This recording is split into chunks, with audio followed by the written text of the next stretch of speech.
What's up, YouTube family? How are you guys? So, as the title says, I'm going to talk to you guys about how to handle a sexual harassment problem with one of your employees. So, today, real life stuff. Today, my receptionist comes up to me, and I'm not going to say any specific names or positions to protect the people in my company, but she comes up to me this morning and says, "Hey, Matt, so-and-so is making me extremely uncomfortable at work, and I feel like you should know." And so I said, "Okay, well, tell me what's going on." And very briefly told me a couple things that were said extremely inappropriate, and I said, "Okay, well, hang tight. He's not going to be in here in the office with you today, so don't panic on that. I'm going to talk to Jake, who's my partner, and we'll deal with it." So what I did is I got on the phone with him. I made him aware of it, my partner, and then got off the phone with him, and I called my business mentor that you guys hear me talk about a lot, who recently sold a pest control business for $22 million. He had 95 trucks on the road, just a ginormous operation. I called him. I said, "Hey, what do I do?" Panicking a little bit because I've never dealt with this before. He said, "Well, first, you need to interview her, and you need to handwrite down every single thing that has happened to her. Word for word, she needs to tell you word for word what was said, anything that was done. You then need to reach out to your other employees and see if they've noticed anything, and if they have, you need to handwrite everything down. And then you need to have a meeting with the person that's actually causing the problem."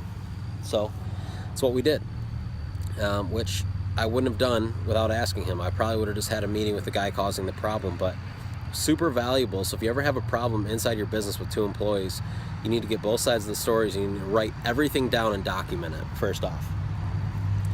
After we got everything documented from her side of the story, we met with him, and I confronted him. I said, "Hey, this morning, she came up to me and said that she doesn't feel comfortable working here because of you." And I just very briefly said a couple things and quickly said, "I didn't say any of that." I said, "Okay, I was afraid you might say that, so let me go inside and get her, and then we can talk this all out together." As soon as I said that, he said, "Well, I may have said some of it." And I said, "Well, let me read you what I got on my list." And I read it all out, and it was graphic, and it was wrong, and it was awkward to do, and I had a pit inside of my stomach. I mean, I just felt sick to my stomach, like I was going to puke the whole time I was having this meeting and before it, because I've poured so much into this guy, and I believed in him, and this is kind of what he does, right? And so, long story short, at the end of the conversation, no matter how it went, I knew that I was going to suspend him for 2 days, and that would give me enough time to conduct the rest of my investigation and figure out exactly what's happening, exactly what I need to do. So as of right now, he admitted to everything. He's suspended for 2 days. He's not allowed to come in. He's not allowed to contact anyone at our company. And 2 days from now, I will contact him and let him know whether he's fired or what the deal is. So most people would say, "Well, you're going to fire him, right?" I don't know. Don't know yet. We still have some things to talk about, but there's a couple options that happen. Either A, he's just flat out fired and gone, or B, he apologizes, which he said he was sorry and that he would come in and apologize to her, and we make a very strict rule that if anything little or anything at all is ever said again, that it won't even be a conversation. He'll be terminated.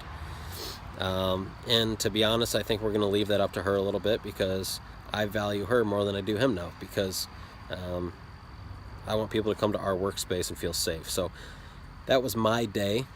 And if you guys ever need help with a weird situation like this, hopefully it doesn't happen often. This is my first time it's ever happened. But remember, the first thing is document both sides of the stories. That, and do it right away. You don't wait till the end of the day. You drop everything you got and you do it right then. That way, if she were to file a lawsuit on us or anything like that, we could prove that we actively started working on the problem right away. And then B, you need to confront the source, and you need to get the truth out.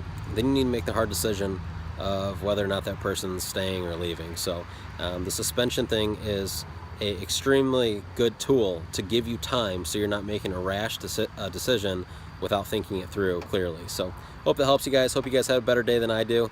Haven't made a video here in a while, and unfortunately this is the one I had to make recently, but I love you guys. Hey, if you didn't see the video I made that window cleaning resource put out, go check out their channel. It's on there. We talked about a couple different things, but I think you guys will find it valuable. So love you guys. I'll talk to you soon. See ya.